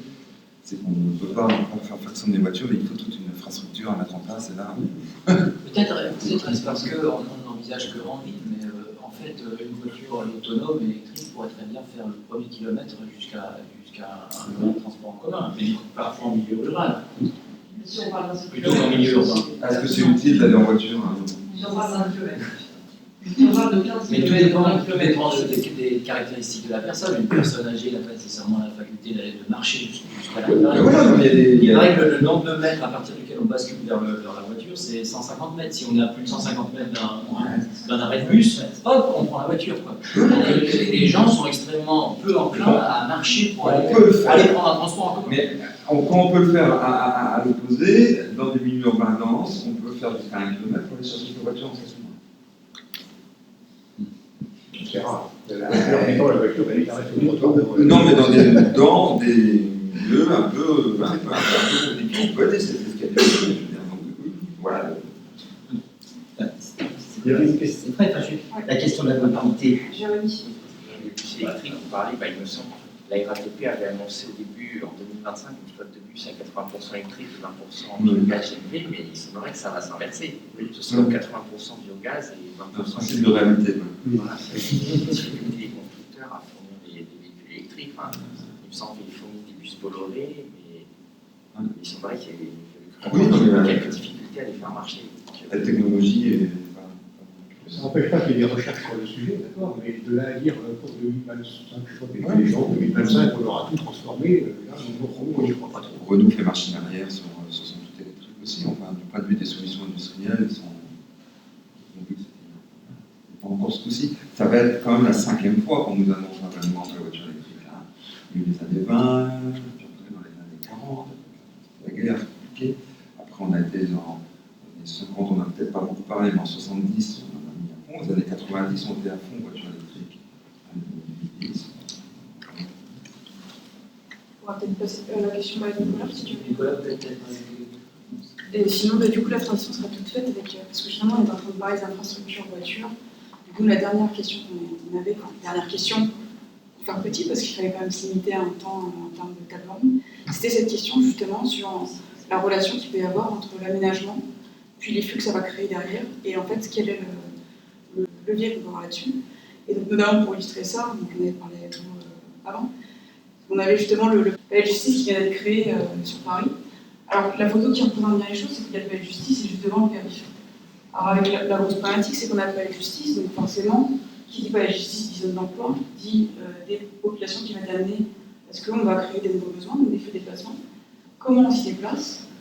La première réponse des élus parisiens, c'est le port de Clichy, c'est pas pratique parce qu'il n'y a qu'une sortie, mais il n'y a pas d'entrée. On va créer une entrée sur le périph'. Donc voilà, toutes ces questions-là, les relations qu'il peut y avoir entre création d'infrastructures, ou alors le lien qu'il peut y avoir justement entre ces questions de est-ce qu'on fait en sorte qu'on aménage une ville de manière à ce que toutes les mêmes fonctions soient localisées au même endroit. Ces questions, en fait, la relation vraiment qu'il peut y avoir entre aménagement, organisation de la vie urbaine, de la vie sociale, de la vie professionnelle, pas simplement que l'aspect domicile. Moi, j'ai travaillé sur l'évaluation d'un plan de déplacement urbain à Nantes, et donc on a fait plusieurs scénarios sans un plan de déplacement urbain, enfin une situation de référence, une situation où en fait on avait enlevé une ligne de ce plan de déplacement urbain pour voir l'impact que ça avait, et puis plusieurs scénarios comme cela. Et en fait, on voulait évaluer le bien-être des populations par ce plan de déplacement urbain. Donc, comme vous l'avez noté sur notre PowerPoint, les effets environnementaux, économiques et sociaux. Donc, on a considéré l'accessibilité au transport collectif, on a considéré l'amélioration de la qualité de l'air, et puis on avait aussi le bruit, donc la qualité, ça a été fait ici. Et donc, en fait, ce qui ressort de ces analyses, de ces estimations, eh bien, c'est que la qualité de l'air, en fait, les individus ne s'en rendent pas compte, ça n'a pas d'impact, en fait. On a testé ça avec le marché immobilier, vous en avez parlé tout à l'heure. Donc, on a une méthode, ça s'appelle les prix hédoniques en économie, pour faire des estimations, donc qui révèle, en fait, l'importance de la qualité de l'air, la qualité du bruit, enfin, le bruit, et puis l'accès au transport collectif. Donc, on se rend bien compte, en fait, que même avec plan de déplacement urbain maximal, c'est-à-dire les nouvelles lignes construites, etc., eh bien, l'amélioration de la qualité d'air en fait, n'a aucun impact sur le marché immobilier. En tout cas, ça ne se reflète pas. Par contre, le bruit, qui est une externalité négative qui s'entend, enfin qui est perceptible, eh bien, on voit que ça a un impact direct sur le prix de l'immobilier. Donc ça, c'est pour les deux effets environnementaux qu'on a testés. Et puis, bien sûr, l'accès au transport, alors tout dépend. Si on se situe à 300 mètres d'un arrêt, en fait, ça peut baisser les prix de l'immobilier. Si on est à plus de 300 mètres, eh bien, ça augmente le prix de l'immobilier. On dit toutes les externalités négatives au pied des gares, au pied des stations, eh bien, ont un impact négatif en fait, sur les constructions, sur le prix. Donc le plan de déplacement urbain volontaire, on l'a évalué, on a essayé d'évaluer et les conclusions ne sont pas. En tout cas, on n'est pas dans. On ne peut pas dire que grâce au plan de déplacement urbain, eh bien, l'amélioration de la qualité d'air a eu un impact sur le marché immobilier. On peut dire que le bruit ça a un impact, mais ça a toujours eu un impact. Donc, et le fait de construire des nouvelles lignes de transport, eh bien, ça a un impact négatif. En termes de prise de conscience aussi. Alors ça, c'était bien sûr, parce que c'était en 2012. Donc maintenant, avec le fait que l'OMS commence à dire oui, les effets de la pollution de l'air ont vraiment un impact sur la santé, enfin, ils sont vérifiés par les études, peut-être que la prise de conscience va se refléter maintenant. Mais il y a 5 ans, ça ne se reflète pas du tout. Donc, voilà, en tout cas, donc les bénéfices des plans de déplacement urbain, les bénéfices des politiques urbaines sont en fait très marginaux. En tout cas, de ce point de vue, alors, sur le marché, enfin, on a considéré que le marché immobilier reflétait en fait les préférences des individus. De ce point de vue-là, oui. Oui, le marché immobilier est toujours une logique géographique, puisque l'offre de transport ne crée pas la valeur territoriale. Non, bien sûr. Jamais. Elle accompagne, elle renforce, oui. Mais elle ne crée pas. Oui, et on voit aussi qu'il y a une hétérogénéité spatiale, juste au point de vue de Nantes, il y a la Nantes métropole qui est très forte, hein, donc c'est vraiment bien sûr la localisation des logements, la localisation des lignes, des plans de déplacement. Il faut prendre tout ça en compte. Il y a beaucoup d'autres choses à vérifier. Il y a beaucoup de variables à prendre en compte. Donc c'est difficile d'évaluer, mais on peut essayer de le faire. Après, on ne peut pas en tirer de grandes conclusions non plus, mais c'est des indications pour les politiques. On a au laboratoire eu un projet similaire à celui dont vous parlez, avec SNCF Réseau, sur la zone de Noisy, le Sec, Bondy, Échelle et Vert, qui sont des points noirs de bruit. Noisy, le Sec, il passe un train toutes les minutes et demie, entre TGV, TER, RER, fret. La Constantin. Vous avez la ligne Paris-Strasbourg, vous avez et donc on a jeté les données chez les notaires, avec les caractéristiques des logements, leur prix, etc. Et on a eu les décibels de la SNCF, et puis des CRMA également, et ces deux zones où ils ont placé des panneaux, des murs anti-bruit. C'est comme ça qu'ils ont traité le bruit dans ces deux zones-là. D'ailleurs, c'est assez généralisé comme moyen de traiter le bruit. Il y en a d'autres. On peut isoler les façades, on peut mettre des patins de frein composites, mais ils ont décidé de placer des murs anti-bruit. Donc il y a un gain immobilier suite à la réduction de bruit qu'on a quantifié, mais quand on est entre 0 et 100 mètres, le nez sur le mur, il y a une perte. Au-delà, non. Mais entre 0 et 100 mètres, il y a une perte. Alors, c'est moins statistiquement significatif que le gain, mais néanmoins, ils ont été surpris. Il est clair que si on change les patins de frein des trains, qui font moins de bruit, y compris quand ils ne freinent pas, non seulement on réduit le bruit partout où le train passe, pas seulement là où pas seulement dans les géographiques, et puis on n'a pas cet effet visuel, esthétique. Et donc en fait, on a constaté aussi que ces murs, s'ils étaient cachés par de la végétation, l'effet est statistiquement significatif, eh bien l'effet négatif est moins. Voilà, il n'y en a pas. Donc en fait, l'insertion des transports dans le milieu urbain n'est pas du tout anodin. Si c'est juste du béton, du absorbant, oui, il va y avoir un gain parce que le bruit sera plus faible, mais en fait, c'est plus que penser parfois. Alors, on avait une question. C'est plus une remarque, j'avais vraiment beaucoup aimé la façon dont Gilles Laurent avait développé l'idée de la loi E20, là. C'est un parallèle. Et c'est vrai que, est-ce qu'on pourrait penser la ville en termes de quand les gens choisissent d'utiliser leur voiture, ils n'empêchent pas les autres personnes de choisir un autre mode. Et du coup, par exemple, moi j'ai arrêté de fumer, mais j'ai revendu ma voiture. Je suis dans le cas où. Mais donc, j'ai l'impression depuis la loi E20,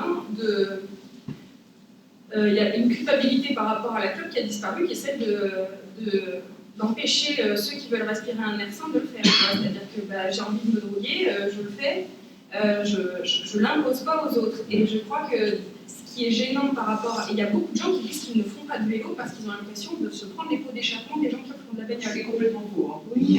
Alors, je sais pas, c'est faux, mais je pense que c'est ça, on est 5 fois par jour. Dans une voiture, on respire les gaz en boucle, donc du coup, il y a un effet d'accumulation, etc. Mais même si c'est faux, c'est à prendre au sérieux parce que c'est quelque chose qui détermine le choix modal, en fait. Non, on est agressé. Il y a une agression qui est physique aussi, et donc en fait, je me dis par exemple, une ville où les gens qui prennent leur voiture sont obligés de considérer en ouvrant leur portière qu'il va y avoir un vélo. Il va peut-être pas y en avoir un, mais ils partent du principe qu'il y en aura un. Ça change tout en fait, parce que moi quand je suis en vélo, je suis tout le temps en train de stresser pour me la portière dessus. Et là, c'est l'effet de masse. Hein, c'est pour ça que. S'il y a un seuil à passer. Plus il y a de cyclistes, plus de piétons, ça vaut aussi pour les piétons. Parce que quand on voit personne, voilà, il y a une sorte de rapport comme ça qui s'instaure. Mais à quel moment on peut fabriquer un imaginaire où ce seuil existe déjà? Il faut l'aider, il faut renforcer là. Et pardon, il y a quelque chose qui, dans les aménagements en faveur des vélos, comme en faveur des piétons, un trottoir qui est protégé, qui est clairement dédié aux piétons et rend légitime de marcher. Un trottoir sur lequel on dit garez-vous n'apporte pas de légitimité à être assis. Et c'est pareil pour la ceinture au sol, on dit ça ne sert à rien de mettre un petit logo vélo au sol. Si, ça dit aux cyclistes, vous avez le droit d'être là. Et ça permet de rentrer dans une négociation. On est en permanence dans la négociation de la place publique de voirie. Et a priori, celui qui gagne, si on met toutes les choses à part, c'est effectivement l'automobiliste, c'est une voiture qui s'impose, ça c'est clair. Donc il faut renforcer dans les discours, c'est-à-dire de toutes sortes, que ce soit des discours de la puissance publique qui dit je favorise le vélo, je favorise la marche, je favorise la qualité des espaces publics, ça peut être le discours aussi des médecins, etc. Des choses qui peuvent converger pour dire vous avez le droit, vous avez même le devoir, enfin, c'est raisonnable et légitime de ne pas prendre votre voiture. Et ça, on n'y est pas encore parce qu'on dit toujours le contraire. La publicité dit la voiture en ville c'est génial. Elle dit ça en permanence, la nouvelle citadine de chez Nissan. Mais oui, mais on est toujours dans le discours, quand on entend le Parisien qui dit les automobilistes parisiens sont les martyrs aujourd'hui. C'est eux quand même qui sont les pénalisés dans l'affaire. C'est quand même les automobilistes parisiens qui sont 7%. Mais c'est eux les martyrs. Mais du coup, ma question c'est à quoi ça ressemble une ville où on donnerait par exemple une priorité à droite, une priorité au Bien sûr. Ça existe, ça montre. Non, mais il y a des feux quand même, c'est pas toujours. Non, est-ce qu'on peut imaginer des simulateurs de villes comme SimCity, j'en sais rien, je connais rien. Excusez-moi, il n'y a pas besoin de simuler, vous allez voir des exemples concrets. Ouais. Vous pouvez aller à la ville de Gand, par exemple, qui n'est pas très loin d'ici. La ville de Gand a fait un périmètre de zone de trafic limité très large, largement au-delà des zones piétonnes du centre-ville. Donc les riverains peuvent y aller, et voilà, c'est extrêmement calme et tranquille, et c'est vraiment un très bon exemple. Vous pouvez aller un peu plus loin, à Münster, en Allemagne, c'est au nord de Düsseldorf, c'est une ville. C'est la ville la mieux cyclable d'Allemagne, paraît-il, mais c'est vrai que quand on y est, c'est toute une atmosphère différente. Enfin, vous avez là-bas ce qu'il appelle évidemment des Fahrradstraßen, ce sont des rues, pas réservées, mais prioritaires vélo. Donc les voitures, ils sont tolérées pour les riverains, voilà, mais sont plus. Elles doivent laisser le passage à tout le reste, et c'est les vélos qui circulent en maître dans ces rues. Le CEREMA réfléchit à un concept, à l'intégration du concept de Fahrradstraße dans la réglementation. Comment vous écrivez? Alors, Farad, F-A-H-R, R-A-D, Farad. Oui, c'est Farad. Pardon. Effectivement, et Strasse, S-P-R-A-2-S-E, une rue vélo. Moi, j'ai une petite question sur les logiques de fonds d'urbanisation, etc. J'avais lu un article dans un journal américain, je crois que c'était à New York, et il s'est rendu compte que les artères avec des pistes cyclables avait des impacts économiques sur les commerces de proximité absolument colossaux. Je pense que c'était 30% de plus entre l'artère cyclable et à côté. Est-ce que c'est des chiffres, des expériences, des études qu'on va retrouver en France et qu'on est capable de faire? Parce que je pense à ça. Lui a changé son plan de circulation il y a longtemps et on a eu à peu près les commerçants se plaignaient. Les commerçants se plaignaient parce qu'il y avait beaucoup de voitures et comme il y avait beaucoup de voitures, il y avait moins de ventes. De fait. De fait, non, de fait, le commerçant se plaint. De fait. Voilà. C'est des choses que je veux dire, mais est-ce qu'on a des études comparables qui sont capables de prouver justement aux commerçants, mais aussi aux politiques publiques, que justement, interdire les voitures ou favoriser les autres trans, et alors malheureusement les effets du terrorisme de flot béton qui interdit de facto les voitures, ont des effets assez positifs, je crois, sur les centres-urbains. Il y a des études, il y a des études qui ont été faites dans ce sens-là, pas en France, mais finalement, en effet, ils reflètent que les commerçants ont des objections à cela, mais qu'en fin de compte, ils ont réalisé par la suite que ça ramène plus de temps. Oui, voilà. Ouais. Donc, Ça a été le cas à Gand, par exemple, où, comme d'habitude, ça s'est fait, cette restriction de circulation, avec beaucoup de crainte des commerçants. Les deux catégories qui râlent, c'est les commerçants et ce qu'on appelle les CSP+, enfin, un peu le jeune cadre qui est déplace en voiture, voilà. C'est les deux catégories qui râlent. Sans enfants. C'est les deux catégories qui râlent. Et après, ils se sont rendus compte que, alors ils ont dit, on fait ça 6 mois, puis on verra si c'est mieux d'ajuster, etc. Et finalement, il y a des commerçants qui ont dit après, en réclamant qu'on mette des rues en plus, dans le secteur piétonnier, puis d'autres aussi qui ont peut-être préféré qu'on en enlève, mais au global, ça s'est très bien accepté avec l'expérience montrant que ça marchait. Alors, dans le cas de Lille, ça m'intéresse évidemment parce que moi, j'ai fait l'initiative d'un collectif pour demander la grande place piétonne en 2013, à l'occasion des travaux qui avaient été faits dessus. On se disait, ça fait 6 mois qu'elle est en travaux, ça fait 6 mois qu'elle est en circulation, personne n'est mort, donc après tout, pourquoi on ne continuera pas l'expérience Et puis la mairie n'a rien voulu savoir, parce qu'elle avait promis de remettre la circulation aussi, hors de question de changer d'avis.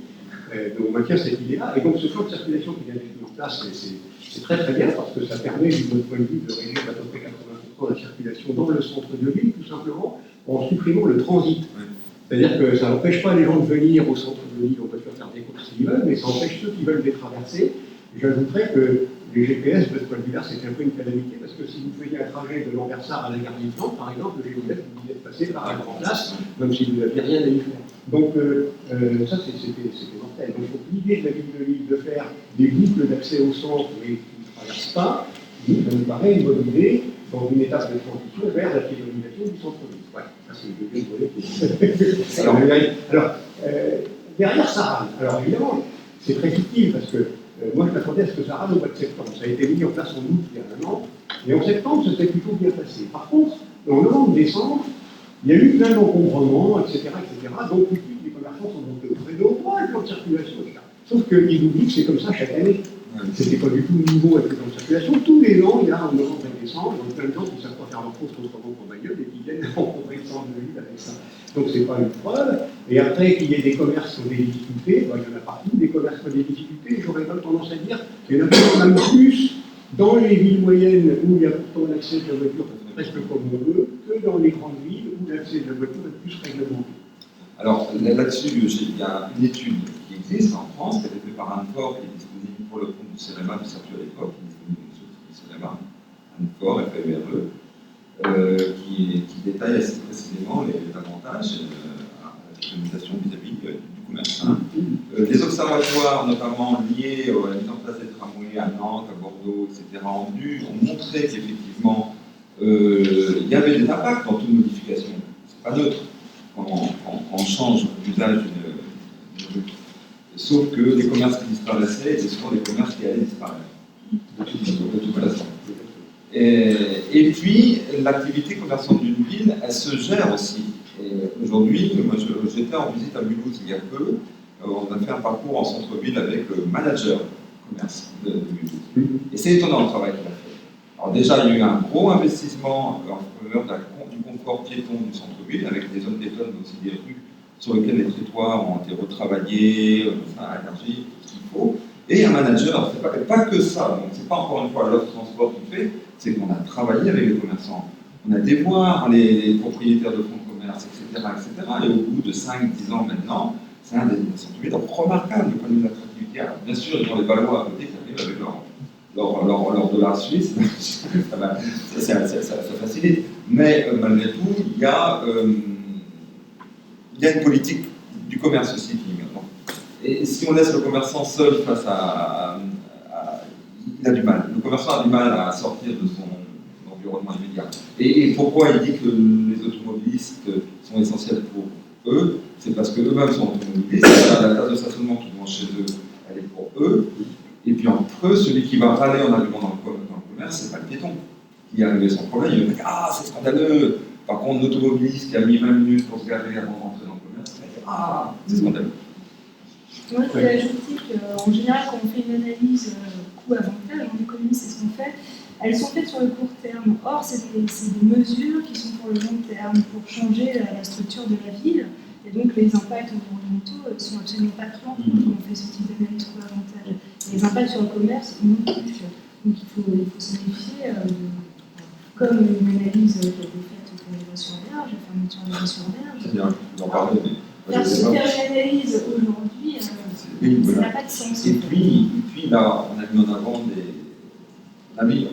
c'était intéressant de dire que c'était pour la pollution, mais on savait très bien que ce n'est pas 3 km de voirie dans un réseau de plusieurs centaines de kilomètres qui allait changer la donne là-dessus. C'était pas ça l'entrée, le vrai projet de cette personne, c'est un projet urbain, c'est une vision de la ville, c'est économique, c'est touristique, c'est du cadre de vie, c'est ça. Et c'est de se dire aussi que là, on avait un avorton de l'histoire qui était que les quais soient doublés d'une voie express.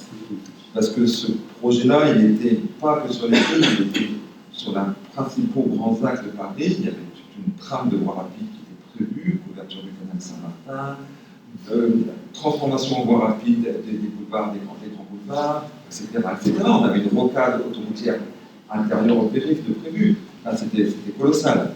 Et on a su faire ces voies sur berge parce que c'était le seul endroit où on pouvait la faire facilement, sans riverains, etc. Mais c'était une erreur d'histoire et qu'il était temps de revenir en arrière. Alors pourquoi ça a été vendu comme étant écologique? Si en fait c'était plutôt pour améliorer le cadre de vie. C'est un peu ça peut-être le court-circuit. C'est un court-circuit, tout à fait. Il y a les deux. Il y a les deux. Parce que, en fait, mais c'est une réflexion que je fais depuis 5 minutes. Quand on change le plan de déplacement urbain d'une ville, il y a souvent ces deux objectifs. Améliorer le cadre de vie et réduire la pollution. Mais souvent, la pollution, ce deuxième objectif-là, n'est pas complètement atteint, en tout cas pas de manière satisfaisante. On a un jour accueilli Marco Percoco qui avait travaillé sur le péage à Milan et sur celui de Londres. Et il avait montré dans un travail économétrique qu'en fait, pour partie, la pollution n'avait pas baissé, ou pas autant qu'on aurait pu l'espérer, mais qu'elle s'était déplacée. Ça ne permettait plus les transits. Ou alors le transit était très cher. Mais la pollution, donc les oxydes d'azote, les particules fines, avait baissé un petit peu, mais c'était surtout déplacé. Et du coup, on en revient à est-ce que c'est des politiques qui sont faites pour les pauvres du centre et qui pénalisent, je ne sais pas qui t'avait dit ça, mais et qui pénalisent les gens qui habitent en périphérie, là où se redirigent les trafics. C'est facile à dire. Donc, mais en fait, ils se redirigent pas en périphérie. C'est ça. Pour les voies sur berge. Pour les voies sur berge, on a beaucoup considéré qu'il y avait une augmentation de trafic, qu'il y avait des impacts jusqu'à la 86, mais c'est un peu tractopilé. Oui. Mais là, c'est ça que je parle d'un travail. C'est bon, dans un réseau maillé comme celui de Paris, effectivement, il y a une partie des flux. Parce que, mais bon, c'est un peu systémique tout ça. Et on ne peut pas la tuyauterie. La voirie, on la voit souvent à la mobilité comme étant hydraulique, comme étant des flux. Mais ça ne fonctionne pas comme ça. Notamment, il n'y a pas un effet linéaire entre le débit et la vitesse. Et notamment, il y a une chute telle du débit dans la convection, à partir d'un certain seuil, que en fait, la voirie, elle est à la voie, elle remplit, et elle ne profite plus à personne. Elle est pleine de choses immobilières. Non, dans ce que vous dites, c'est essentiel, mon ami, mais pour voir historiquement pourquoi la loi sur l'air, 1996, pourquoi Corinne Lepage trouve cet appui-là pour imposer qui ne serait pas venu naturellement, c'était le caractère obligatoire des PDU. Donc on a trouvé, pas l'excuse, mais l'argument de la qualité de l'air, c'était plutôt judicieux. Mais du coup, on s'est un peu crispé sur ce seul critère par rapport aux autres critères critères qui sont la qualité, qui sont la mobilité, la sécurité.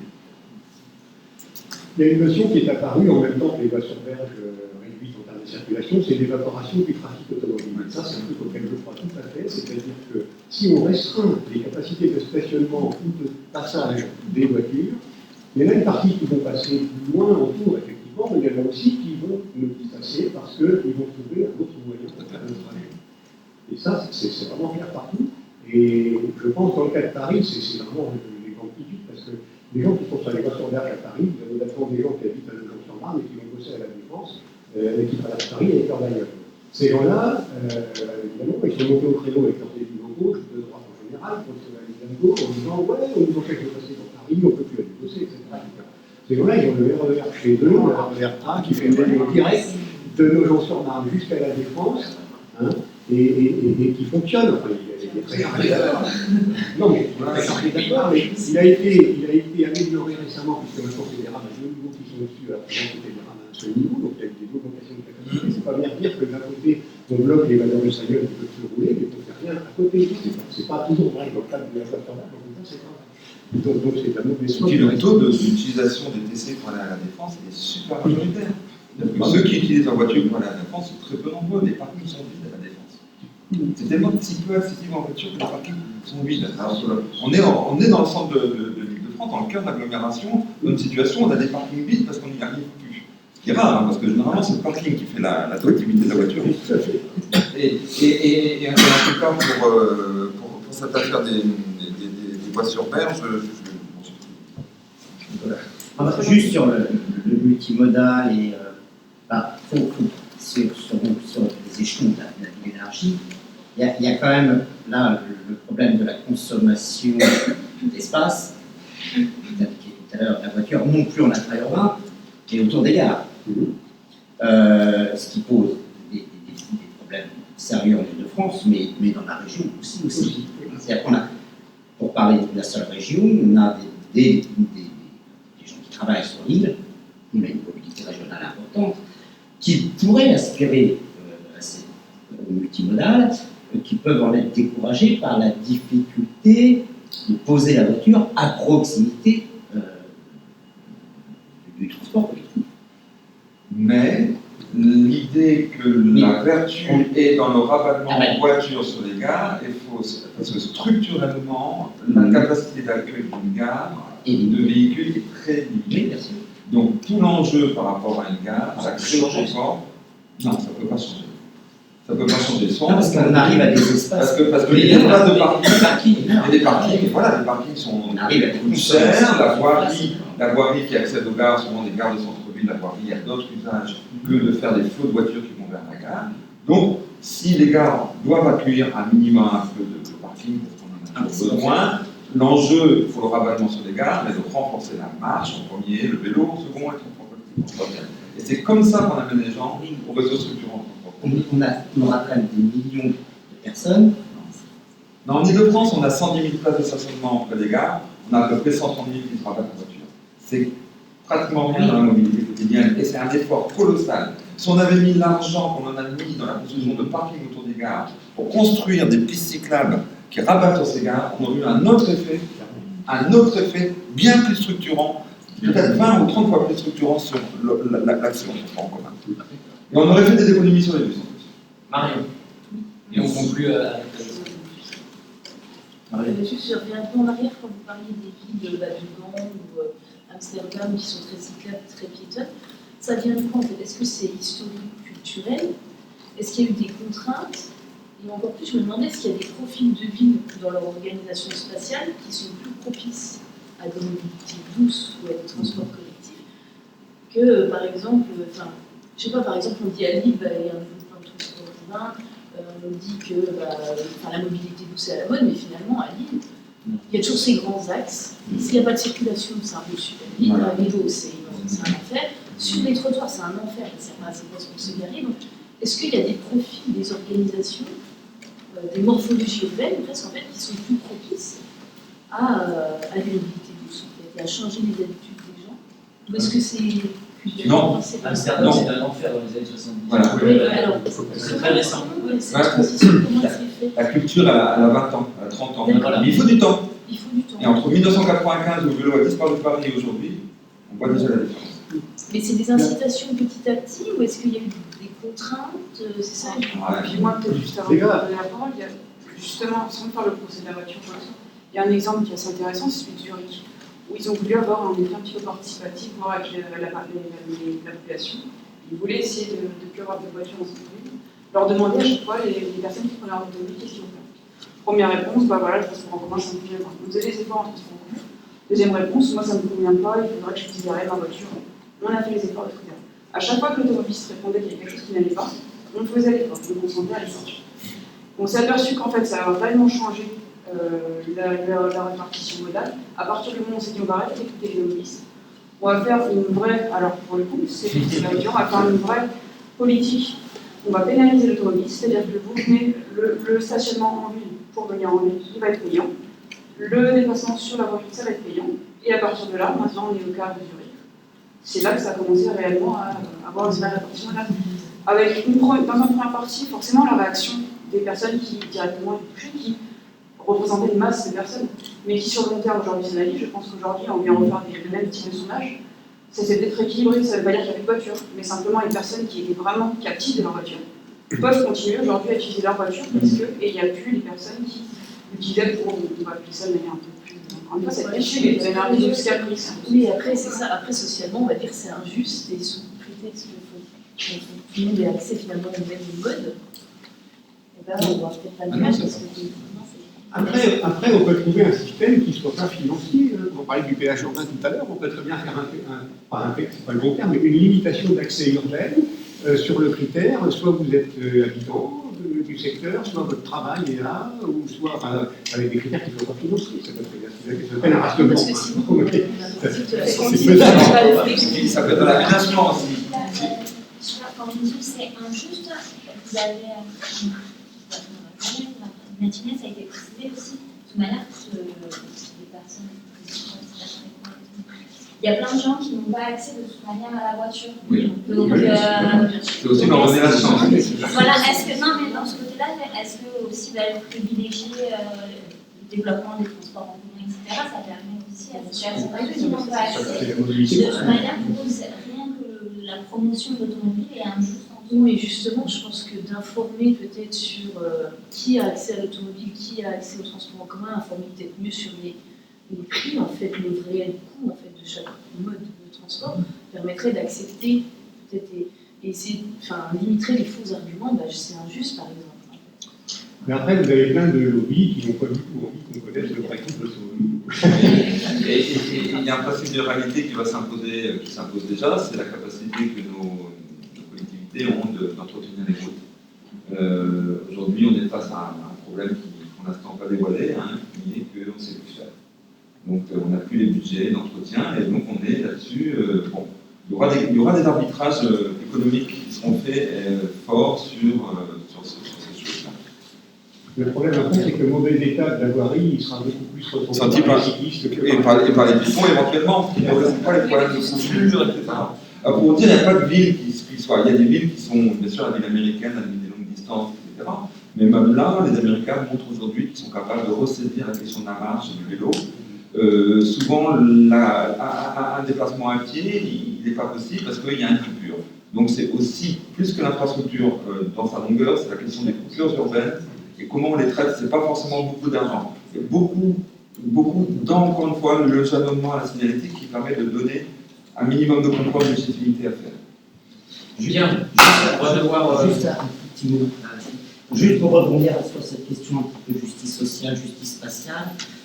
Eh bien, la voiture, on sait quand même aujourd'hui qu'on a en France, ça depuis à partir des années 60 en région parisienne, mais des classes moyennes, précarisées, en lointain périurbain, captives de l'automobile, étranglées par l'automobile.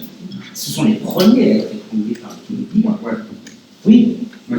Et plus ils sont en difficulté, plus ils sont loin, et plus ils sont étranglés par l'automobile. Mais ils sont complètement dépendants. Oui. Donc il y a quand même toute cette frange de population auquel il faut penser dans ces politiques. Il ne faut pas parler que centre-ville, on a beaucoup parlé de centre-ville dans les dernières minutes, mais c'est aussi, il faut Mais ce que je veux dire, c'est que ce lien, cette question sociale, environnementale, elle se pose pour des gens qui sont complètement dépendants. Les Tues étrangers, en fait, souvent, sont ceux pas de la grande couronne, parce qu'ils ont à la limite une économie au niveau du logement, mais c'est ceux de la moyenne couronne qui ont la double peine, la voiture et le coût encore important. Moi, je trouve qu'il y aurait un sujet de colloque à créer là-dessus, peut-être, sur le thème que seraient les villes ou l'organisation, même l'urbanisme et tout ça, si on n'avait pas inventé un jour le moteur d'explosion. Parce qu'en fait, ce truc-là a complètement modelé notre urbanisme et notre façon de faire et tout depuis 50 ans, voire plus, etc. Et donc, comment ça marcherait? En fait, on aurait conservé des réseaux de transport plus denses, on serait organisé. On aurait une réflexion sur le foncier. Il y aurait plus de réflexion sur le foncier, la gestion du foncier. On a des géographes spécialisés en foncier urbain, on demandera ça à nos géographes. Bon, c'est vous qui l'organisez. Bon, merci beaucoup. Et pour les intervenants à la table ronde, parce que d'une, c'était pas spécialement un exercice simple. Ils ont été en grande partie aussi prévenus à la dernière minute. Donc je voulais vraiment les remercier parce que c'est vraiment disponible et en plus, l'histoire, ça vous a aussi pris de la même manière. Je pense qu'ils ont été aussi très efficaces, très clairs, très pédagogues. On avait aussi des étudiants, donc je pense qu'en plus, la manière dont vous avez expliqué les choses, ça peut aussi les intéresser pour la suite. Donc vraiment un grand merci à vous.